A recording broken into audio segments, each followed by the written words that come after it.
رمضان ماه غفران از خدایا، رمضان ماه غفران از خدایا، شهر نزول قرآن از خدایا، شهر نزول قرآن از خدایا.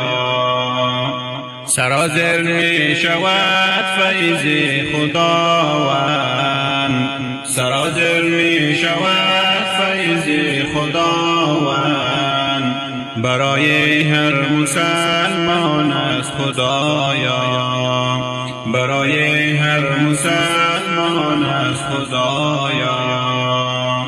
مهمان از نزد رحمان از خدایا، مهمان از نزد رحمان از خدایا، تحفه به اهل ایمان از خدایا، تحفه به اهل